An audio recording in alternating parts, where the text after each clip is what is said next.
नमस्कार मैत्रिणींनो, आपल्या चॅनलमध्ये तुमच्या सर्वांचे मनापासून स्वागत। तर आज आपण बघणार आहोत की खूप सुंदर आणि टेस्टी सरबत लिंबाचा कसा बनवायचा। तुम्ही आतापर्यंत असा बनवला नसेल, पण आताच बनवला नसेल तर नक्की बनवून बघा। मी ही असाच लिंबू सरबत उन्हाळ्याच्या दिवसात पिते। आताही ऊन भरपूर आहे, तर तुम्ही नक्की असं सरबत करून बघा कसा छान लागतोय। तर त्यासाठी आपल्याला लागणार आहे आणि मैत्रिणींनो, सरबतामध्ये अशी एक गोष्ट मी मिक्स करणार आहे की ती मिक्स केल्यानंतर तुम्ही 1 ग्लास पिण्याऐवजी 4 ग्लास सरबत प्याल। तर बघा, ही खूप सोपी आणि साधी ट्रिक्स आहे। आपल्या घरातच सगळ्या वस्तू असतात, तर चला करूया सुरुवात। तर त्यासाठी घेतलेलं आहे मी एक पेलाभर पाणी एका तांब्यामध्ये घेतलेलं आहे। आपल्याला आता लिंबू, आता हा लिंबू मैत्रिणींनो असा आपल्याला सतत असा फिरवून घ्यायचा आहे। का घ्यायचा त्याचंही कारण आहे मैत्रिणींनो।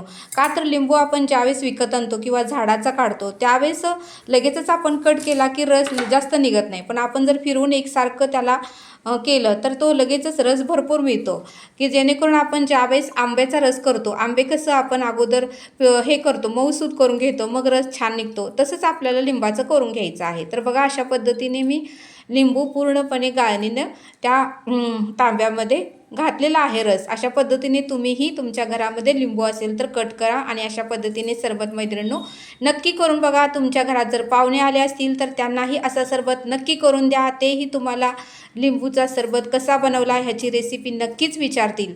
तर मैत्रिणींनो, आपल्याला घ्यायचं आहे अर्धा चमचा मीठ। अशा पद्धतीने मी अर्धा चमचा मीठ घेतलेला आहे आणि आता आपल्याला घालायचं आहे आपल्याला चवीनुसार, आवडीनुसार जेवढं तुम्हाला गोड आवड असेल तर साखर जास्त घाला, कमी आवडत असेल तर साखर कमी घाला। तर अशा पद्धतीने मला मीडियम आवडतं, जास्त पण गोड नाही आवडत, जास्त पण सपक नाही आवडत। आता मी साखर घातलेली आहे आणि आता महत्त्वाची वस्तू म्हणजे आलं। आपल्याला आता लिंबू सरबतमध्ये आलंही घालून घ्यायचं आहे मैत्रिणींनो। आलं हे कुठेही बाजारात मिळतं, आपण घरगुती स्वयंपाकासाठी घेऊन येतोच, फ्रीजमध्ये ठेवतोच। अशा पद्धतीने आता आपल्याला खिसून घ्यायचं आहे। बघा, मी आता आलं छोट्या खिसणीने खिसत आहे मैत्रिणींनो। तुम्हीही आलं त्या सरबतामध्ये नक्की घाला, तुमचा सरबत एक नंबर आणि टेस्टी मैत्रिणींनो लागणार आहे। तुम्ही एकदा करून तर बघा, किती सुंदर हा सरबत लागणार आहे मैत्रिणींनो। मी ही उन्हाळ्याचे 4 महिने असंच सरबत करून पिले, त्यामुळे आपल्याला ऊन बाधत नाही, कोणता त्रास होत नाही।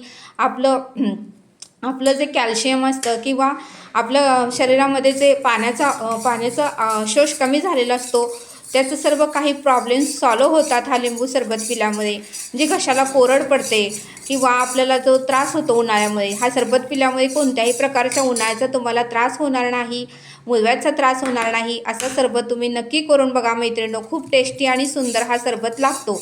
मी नेहमी हा सरबत करून पिते, मैत्रिणी वगैरे आल्या किंवा कोण पाहुणे आले तर नक्की करून देते मैत्रिणींनो। अशा पद्धतीने एक 5 मिनिटं तुम्ही हलवत राहा की जेणेकरून आपली साखर विरघळेल। तर बघा, आपली साखर पूर्णपणे विरघळलेली आहे, 5 मिनिटं झालेले आहेत मैत्रिणींनो। तर आता पूर्णपणे आपला हा सरबत गाळून घ्यायचा आहे। तर अशा पद्धतीने मी पूर्णपणे सरबत गाळणीने गाळून घेतलेलं आहे मैत्रिणींनो आणि आता आपल्याला टेस्ट करून बघायचं आहे। तर मैत्रिणींनो बघा, आपलं सरबत तयार झालेलं आहे। आता मी टेस्ट करून बघते। खूप छान, एक नंबर सरबत झालेलं आहे मैत्रिणींनो। तरी तुम्ही तुमच्या घरामध्ये असा सरबत नक्की करून बघा। फक्त एकच वस्तू ॲड करायची आहे, ते म्हणजे आलं। आलं घातल्यामुळे एक वेगळ्याच प्रकारची चव आपल्या सरबताला येते मैत्रिणींनो। तरी तुम्ही हा सरबत उन्हाळ्याच्या दिवसात करून नक्की प्या मैत्रिणींनो, उन्हाळा आपल्याला बाधणार नाही। तर मैत्रिणींनो, हा व्हिडिओ कसा वाटला मला नक्की कमेंट करून सांगा। आवडल्यास लाईक, शेअर आणि सबस्क्राईब करा। भेटूया अशाच एका नवीन व्हिडिओमध्ये। धन्यवाद।